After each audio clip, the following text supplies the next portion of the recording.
Got BBB here with the main man, Nathan Cummiskey. How you doing, lad? You alright? Yes, not too bad, thank you very much. Looking nice and sharp in the gym on a Sunday morning. Yeah, well, it's usually my rest day, but I've came in for yourself. Very lucky to have me in. Oh, no pressure there. I feel privileged. No, I'm kidding, mate. Didn't be too flattered. Didn't be too flattered. I don't think Matt does rest days, does he? Nah, he doesn't, to be fair. Gym's open 7 days a week, 365. So Probably open on Christmas Day. I get you selling. So for those that don't know, you're obviously making your pro debut very, very soon. Very soon, yeah. Just under 3 weeks to go.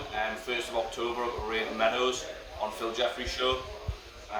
So I'm going to be making my debut there. So I'm buzzing for that. I've been in camp, been training hard. That's it, that's go time.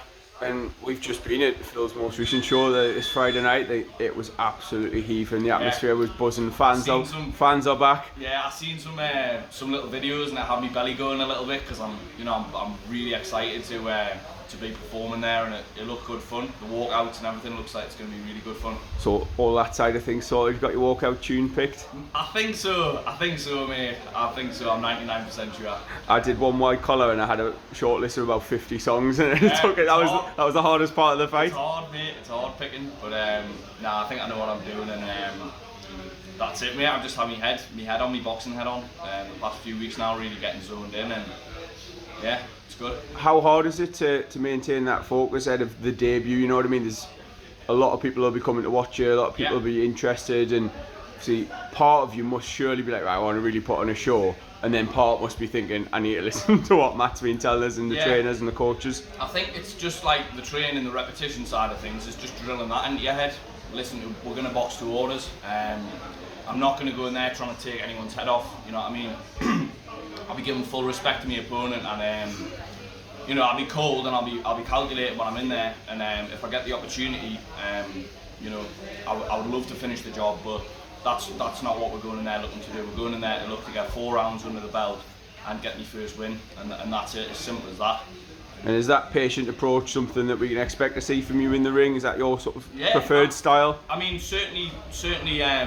Opening up my professional debut, that's it. I'm going to be patient. I'm not going to be wild and reckless. I did enough of that in the amateurs, and that's what I've been in this gym the past 12 months, ironing out them creases. That was certainly one of my negatives to say, is losing my temper in an amateur fight. You only had 3 rounds. I was boxing at a weight category that was probably too small for, so I was always trying to get under the kid's jab.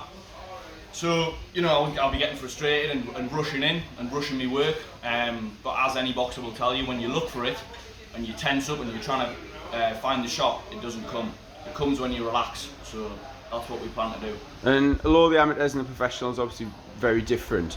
Just how important is that experience that you've already built up as an amateur when you turn over? I mean, yeah, it's super important, and hindsight's a wonderful thing. In the moment in my amateur career, it was, if I lost, it was like devastating for us. Now when I look back, I'm like, it was tiddlywinks, not tiddlywinks, but it was all just experience. Do you know what I mean? And you can never place too much emphasis on one fight. In hindsight, anyway, looking back at it, I got a nice bit of experience. I boxed a range of different kids. I learned about the weight, I see myself making weight wrong, making weight right, and it's just cherry picking all the good things, noticing the creases and then ironing them out, and that's it, yeah. And how much of that then goes into your weight? You've mentioned there you were maybe a bit undersized as an amateur in some of the contests. So when I first went down because I first started boxing at about 70 kilos when I was 15, I was nowhere near big enough to box at that weight, but I was still successful. You barely look like that now. Yeah, I know. So I was a little meatball at 70 kilos when I first started, but when I went down to 64 kilos to do championships and stuff, and I realised the kids were just too big at 69, I done the weight right a couple of times, and I done it wrong a couple of times. I was there skipping it off in the morning, in the bath the night before. I would never tell my coaches this, but I was doing it wrong. I watched The Ultimate Fighter a few times and thought I knew what I was doing. Do you know what I mean? And I think a lot of kids who've boxed or in weight category sports will understand what I'm talking about when you say making the weight wrong. So now I'm 3 weeks out. I'm probably 4 or 5 pounds off the weight max. So that just gives me the confidence in myself. I know my preparation's been right, and I know I'm going to do it like a professional. So that's what I've gone at from the amateurs in terms of the weight anyway. And how hard is that to do, like with balancing boxing and life outside the gym, working and whatever else you ever end up doing? Yeah, that is a big hard thing, because everyone sees what you're doing in the gym, but you've got another 20 hours outside of that, what you're doing then, and that's just as important. Anyone will tell you, you know what I mean, if you can control what you're putting in your mouth. It's a huge thing. I think more mentally as well. It's, when you're left to your own devices, I've got to have an empty fridge, mate. Like, I wish I had them. That's the bottom line, mate, because if it's there, I will eat it. So yeah, it's just about controlling that side of things, and that's half the battle as well.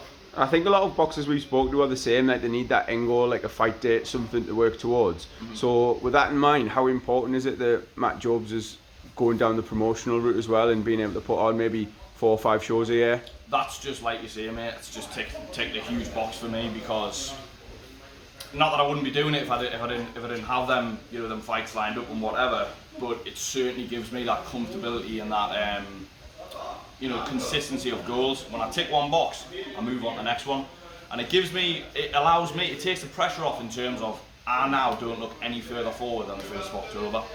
That's it. I'm focused on this fight. But when we get on the other side of that, I'll be straight, a little few days off, and then back into camp for the next one, and that's what my life's going to look like for the next couple of years at least, in terms of boxing that regularly anyways. And then a bit more short term, as you say, first fight, what can the fans expect to see? What message do you have for them? Expect to see a different Nathan Cummiskey from the amateurs, a much better version, and just want to say thank you to all my sponsors, the LGA Foundation, Boiler House, everyone who's supported me, everyone in Job's gym, Matty and the team. Without them giving me this opportunity, it wouldn't be possible, so thank you all. Nice one, Nathan. Like a veteran interview, that, man. Thank you, bud. Cheers.